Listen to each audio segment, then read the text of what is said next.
मुशक्कत अपने वक्त पर मुशक्कत रहती है।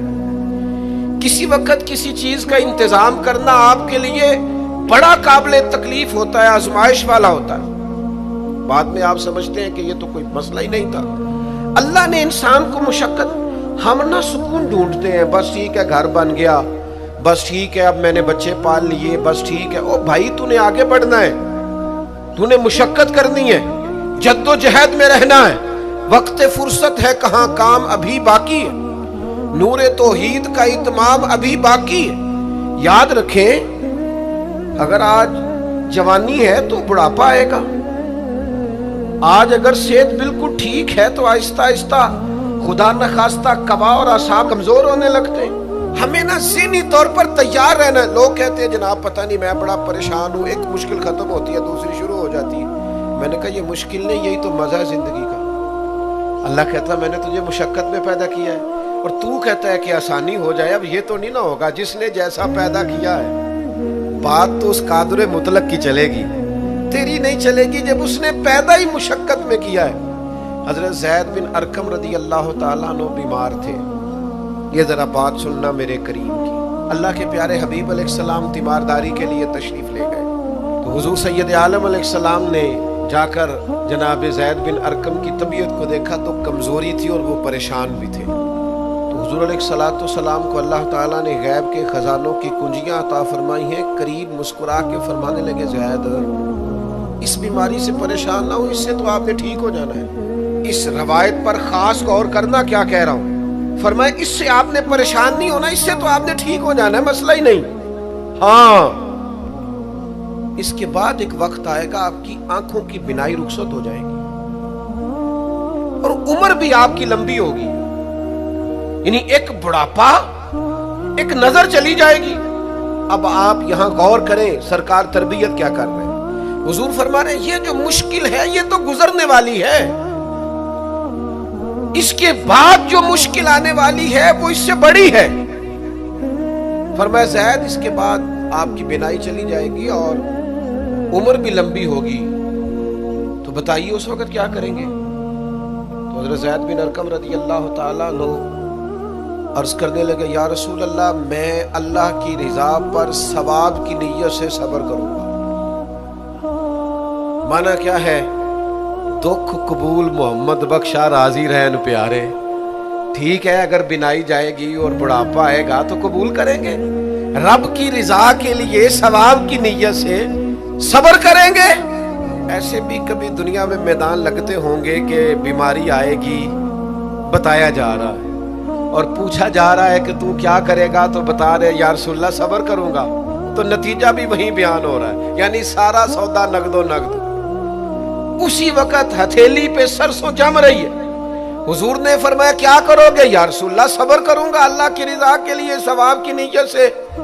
तो हुजूर फरमाने लगे अगर तू सब्र करेगा तो फिर नतीजा सुन, अल्लाह तुझसे हिसाब नहीं लेगा, बगैर हिसाब ही जन्नत अता कर देगा। ओ मेरे भाई, एक मुश्किल से आप गुजर गए, अब आपको अगली मुश्किल के लिए तैयार रहना है। जहन बनाओ यार, तबीयत बनाओ, आगे बढ़ना है, मुशक्कत करनी है, नींद थोड़ी कम लेनी है, जुबान के जायके मजे के खाने थोड़े कम करने। हमने अपनी मर्जी से वो लेटे हैं, वो आराम कर रहे हैं, इससे थोड़ा उठ कर सोचना। इमाम अली मकाम का पैगाम यह है कि तू बड़ा तब बनेगा जब तेरी जिंदगी मेहनत वाली, कोशिश वाली, जद्दोजहद वाली होगी। और फिर उसके बाद क्या करना है, एक कोशिश करनी है। उसके बाद अगला काम यह है कि जहां रब रखे ना वहां रहना भी है, उसकी रजा पे। जब आप मुसलमान होते हैं ना, कलमा पढ़ते हैं, तो हम ऐलान करते हैं आज के बाद फैसले मेरे नहीं चलेंगे, फैसले अल्लाह के चलेंगे। लेकिन परेशानी पता कब होती है, जब हम फैसला अपनी मर्जी का मांगते हैं। वो भाई जब तू मालिक का गुलाम है, बंदा है, तो फिर दुख किस चीज का नाम है। किसी दरवेश ने कहा था दुख किस चीज का नाम है कि अल्लाह की मर्जी और है और तेरा इरादा और है। तू कहता है बात उस तरह बने जिस तरह मैं चाहता हूँ, रब कहता है नहीं मैंने फैसला कर लिया है, फिर तो दुखी होता है। سکھی بلا کون ہوتا ہے؟ جو رب کر دے وہ کہے بالکل ٹھیک ہے، وہ کہے بالکل. اور قرآن مجید نے اسے بیان کیا، رضی اللہ عنہم ورضوا عنہ. یہ کربلا کا دوسرا پہلو، ایک پہلو مشقت جدوجہد، ایک پہلو یہ کہ رضی اللہ عنہم ورضوا عنہ. اللہ کہتا ہے میرے بندوں کی شان یہ ہے کہ اللہ ان سے راضی ہے اور وہ اللہ سے راضی ہے. اللہ ان سے راضی ہے اور وہ بھی راضی ہے اللہ سے. اللہ نے جہاں رکھا ہے وہ اللہ سے. ایک پہلو یہ ہے کہ اللہ راضی ہو جائے، ایک پہلو یہ ہے کہ بندہ راضی ہو جائے. رب فرماتا ہے ذالک الفوز العظیم، وہ اللہ سے راضی، اللہ ان سے راضی، یہ بہت بڑی کامیابی ہے. امام محمد غزالی رحمۃ اللہ علیہ سے کسی نے کہا تھا زیادہ مشکل کیا ہے، اللہ کا راضی ہونا کہ بندے کا؟ تو امام صاحب فرمانے لگے رب تو مہربان ہی بڑا ہے، بڑی جلدی راضی ہو جاتا ہے. دو صرف آنسو بہائے سچی توبہ کے مالک راضی ہے. کسی غریب کی مدد کر دے اخلاص سے اللہ راضی ہے. اللہ تو جلدی راضی ہو جاتا ہے، مشکل یہ ہے کہ بندہ نہیں راضی ہوتا. یہ اس نے ہر روز ایک نئی امید لگائی ہوئی ہے، ہر روز اس کا نیا رنگ ہے. یہ راضی نہیں ہوتا. حضرت موسیٰ علیہ السلام نے اللہ کی بارگاہ میں عرض کی مالک میری قوم یہ عرض کرتی ہے کہ تو بتا تو ہم سے کیسے راضی ہوگا. حضرت موسیٰ اپنی قوم کی عرض لے کر مالک کی بارگاہ میں کوہ طور پہ حاضر ہے. او یارو اسے دل کی تختی پہ لکھ لینا. عرض کی مالک میری قوم کہتی ہے رب کریم کے حضور عرض کرے کہ ہمیں بتائے ہمارا رب ہم سے کیسے راضی ہوگا. تو حضرت کلیم کہتے ہیں جب رب کی بارگاہ میں عرض کیا تو مالک نے فرمایا ان سے جا کے کہو وہ مجھ سے راضی ہو جائیں، بس وہ راضی ہو جائے میں بھی ان سے راضی ہو جاؤں گا. حسین سب سے لاڈلے تھے. حسن کی بھی کیا بات ہے، امام علی مقام کی کیا بات، اور امام حسین سب کے لاڈلے تھے. لیکن جب امتحان دینے کی باری کربلا میں آئی تو اکیلے کھڑے تھے. نہ پشت پر نانا، نہ ہاتھ میں شیر خدا کی انگلی، نہ پلٹ کے جا کے ماں کے پلو میں چھپنے کا موقع، نہ حسن موجود ہے کہ بڑے بھائی سے مشورہ لے لیا جائے. کوئی نہیں. یہ کون ہے اٹا ہوا غبار میں اٹا ہوا؟ یہ نبی کا نور عین ہے، یہ بالیقین حسین ہے اکیلے. اور باقی جتنے تھے وہ سارے چھوٹے تھے.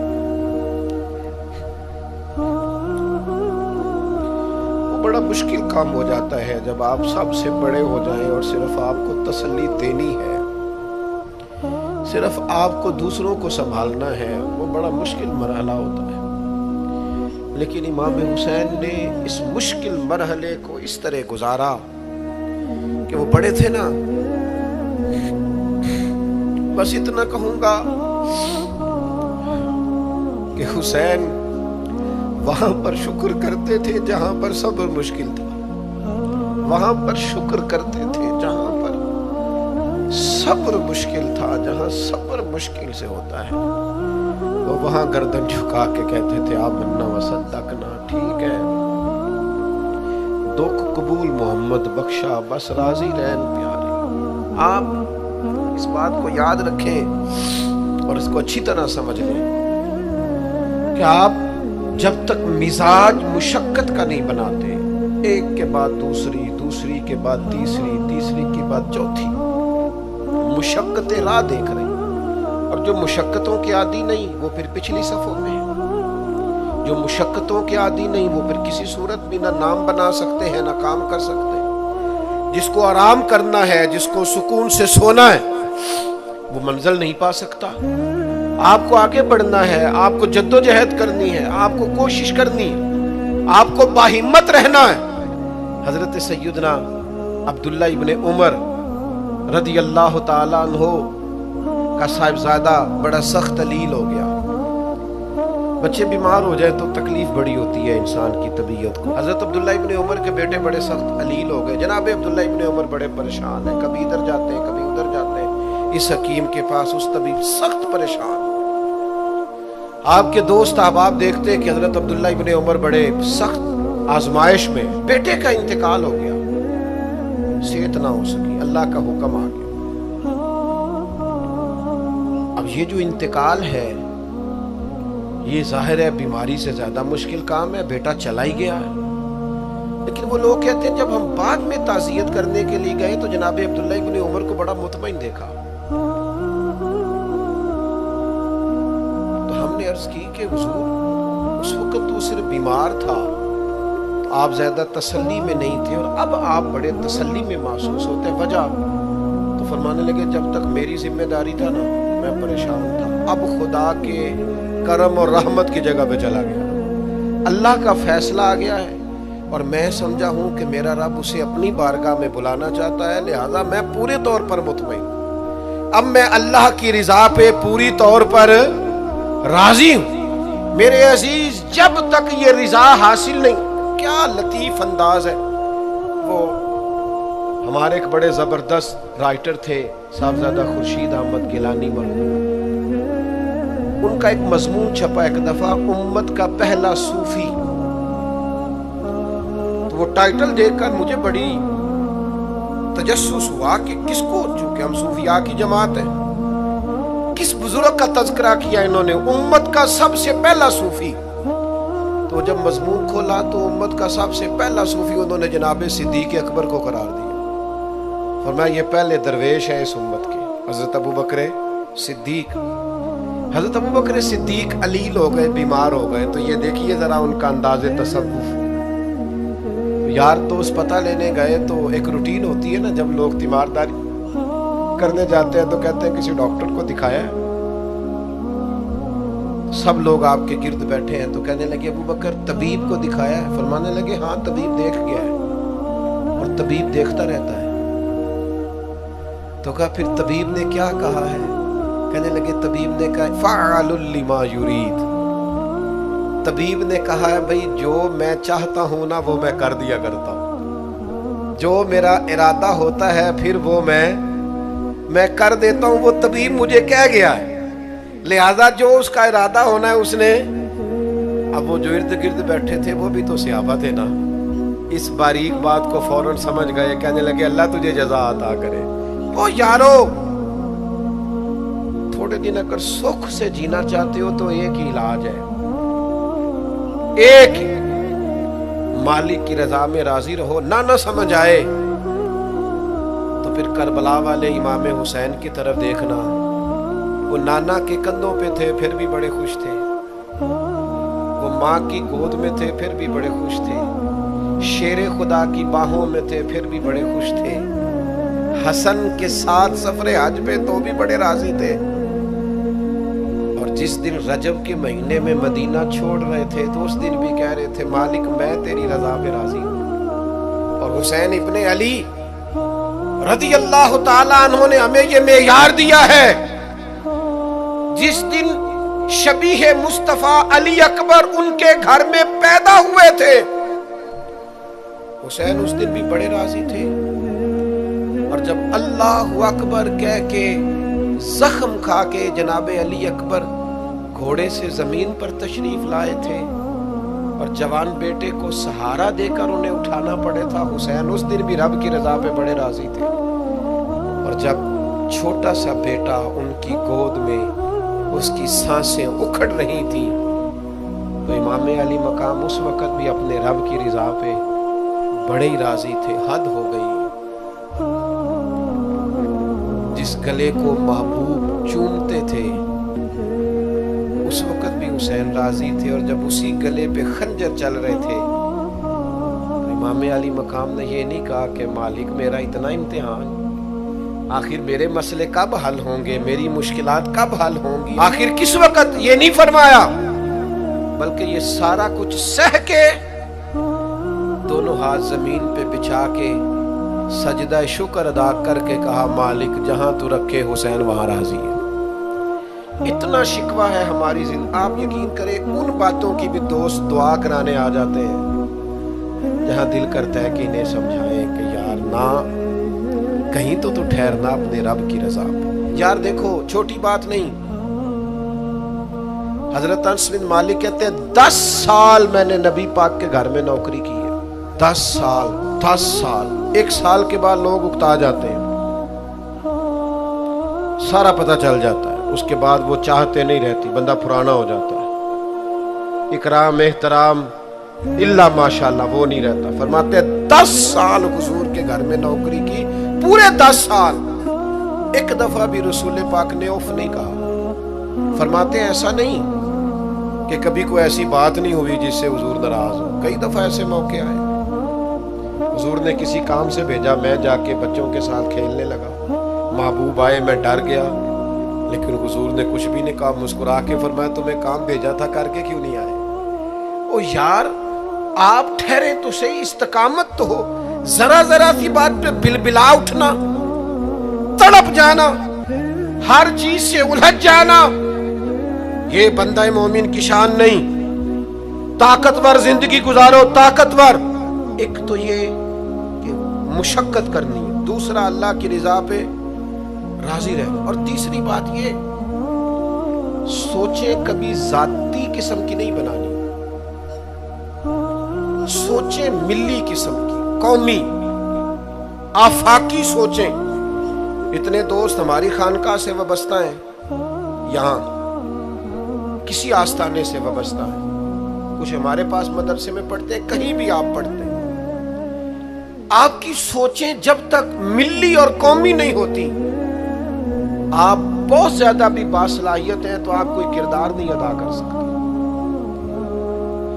آپ کو اللہ نے جو صلاحیت دی ہے وہ دین کے لیے خرچ کریں. کوئی بھی صلاحیت ہے آپ کی, عزیز وسیع الظرفی وسیع المشرب, آپ اپنی صلاحیت سے قومی فائدہ کریں. آپ کیا مطلب ملی باتیں, چھوٹی باتیں, چھوٹا سا ذہن, چھوٹی سی بات, آپ وسیع بات کریں. امام بخاری لکھ گئے,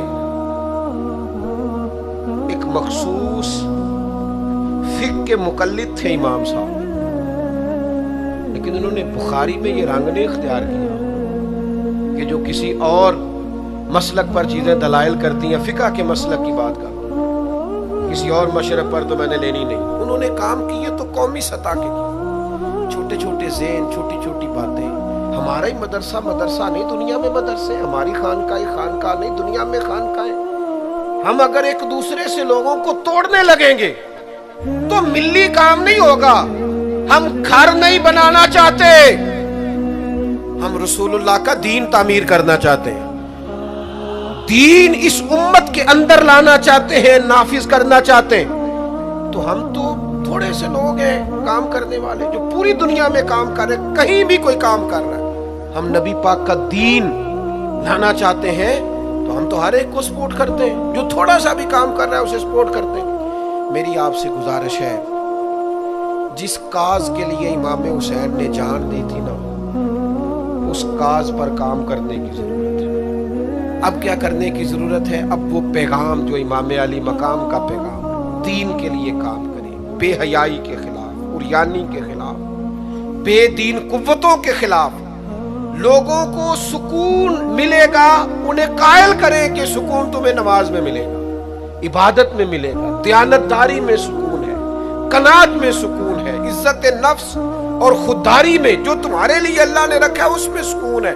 لوٹ کے کھاؤ گے تو سکون نہیں ملے گا. میرے بھائی, اس سارے پیغام کو عام کرنے کی ضرورت ہے. پھیل جائیں دنیا میں,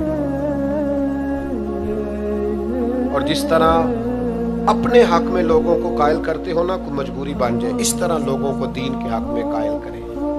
منت کر کے بے نمازی کو نمازی کریں, منت کر کے. جو دین سے دور ہے اسے دین کے قریب کریں. آپ کوشش کریں کہ فروغ دین ہو. جہاں مسجد نہیں, تعمیر مسجد میں کردار ادا کریں. اپنے لہجوں سے ہر تھکاوٹ اتار کے آگے بڑھو, ملی قومی سوچیں پیدا کرو.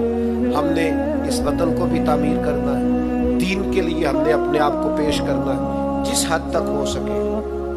اور دین کی تبلیغ کا سب سے بہترین طریقہ یہ ہے. امام جعفر صادق سے کسی نے کہا تھا میں دین کی تبلیغ کرنا چاہتا ہوں, کیا کروں؟ پیغام امام حسین کانفرنس میں بات ختم کرتے وقت امام حسین کے پوتے کی بات سنا رہا ہوں. کہا حضور دین کی تبلیغ کرنا چاہتا ہوں, کیا کروں؟ فرمانے لگے دین پہ عمل کرنا شروع کر دیں. آپ کا اچھا اخلاق یہ دین کی تبلیغ ہے، آپ کا معاف کرنے کا جذبہ